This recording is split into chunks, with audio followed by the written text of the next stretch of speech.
So,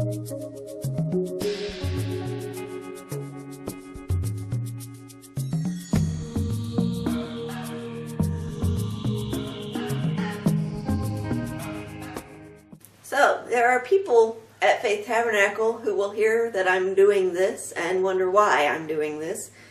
Some of them will feel very betrayed. I am not doing anything that I'm doing to betray anybody. I know what they think. I know what people have said. I know that Nathan Dudley has already questioned me and accused me of being angry and bitter, and even before he knew that I would do this, he said that I did it, and so here I am doing it so that I don't make him a false prophet. Since he was told by God that I had, guess I will. One thing about me since I've left the church, tell me that I did something wrong or accuse me of something that I didn't do, and you've just thrown down the gauntlet, I'll probably pick it up. I don't live here anymore. Nobody's gonna come by my house in the middle of the night and cause me any trouble. Nobody knows where I live now, so I'm not worried. I don't have the fear that I used to have of what people were going to do. My house is sold. I'm gone. So I don't have all of the fear that I used to have. Nobody has my phone number. Very good stuff. But some of you are going to feel like I betrayed you. I didn't betray anybody by what I'm doing. I'm standing up for some people who don't have a voice, who should have a voice but haven't gotten their voice yet, haven't known how to express themselves. There are people that are hurting, not just shocked that their pastor would do such a thing or their pastor's son would do such a thing, but people who their lives are changed forever because of this. It's not something that you can just sit there and say, oh, well, get over it, just forget about it, when you've been sodomized or you've been molested as a young boy or as a young girl. People have been convinced that they did things wrong themselves to bring that on. I'm here to say that's a lie. That's wrong. Anybody that's been told that, or anybody that believes that, anybody that's doubted themselves, those are the ones that I'm standing up for. It breaks my heart to know what I went through at Faith Tabernacle, doubting myself, thinking that I was bringing on things onto myself that I hadn't had anything to do with. To think that these young people are going through the same thing, and that they're facing such a huge change in their lives, and the people that they were supposed to turn to for support and strength during that time didn't come through for them. The ones that they should have been able to go and talk to, they either couldn't go and talk to, were afraid to talk to, or ignored them when they did talk to them. I don't know which, but that has to be extremely difficult. That's excruciating, especially for a teenager, especially for a young person. They need our support. I'm not betraying anybody by saying that. I'm not betraying anybody by saying to those young people, you are not alone. There are adults that have dealt with the same thing you've dealt with. There are adults who've gone through similar situations, who've had the same kind of doubts and fears in their minds. That's not betraying anybody. That's what any Christian ought to do for those young people at this point.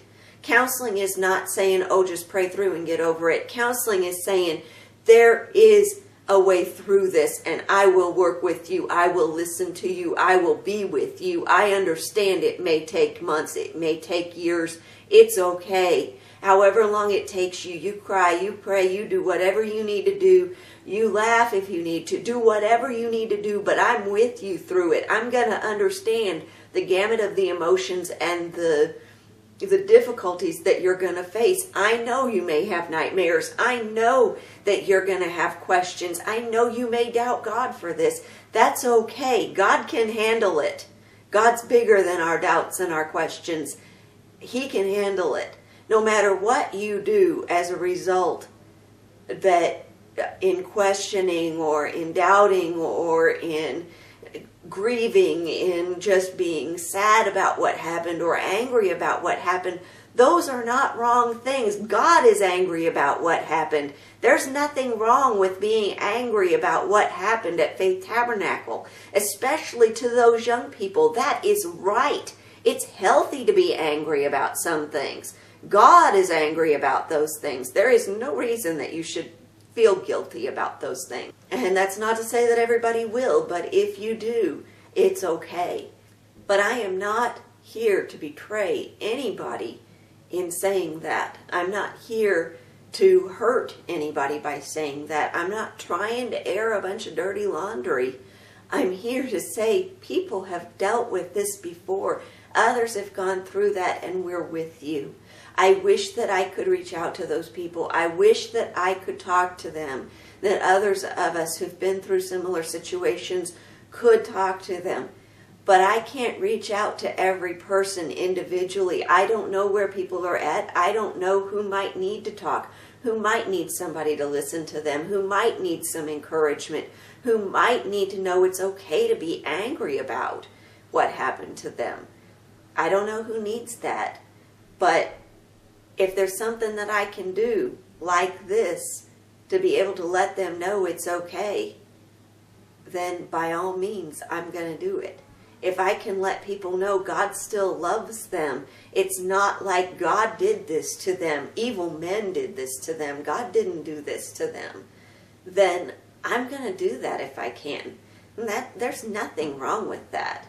People at Faith Tabernacle that think that I betrayed them because I would say this is what Edwin Young did, this is what Jordan Young did, when it's made the headlines. It's not like it's just something that happened in a dark corner someplace. This is out. This is open. There's somebody sitting in jail right now.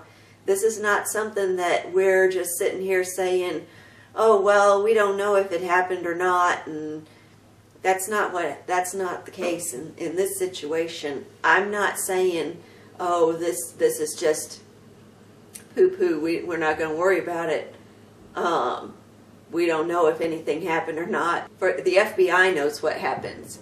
Me saying what happened is not persecuting the church. It's not betraying anybody. Me saying what happened isn't.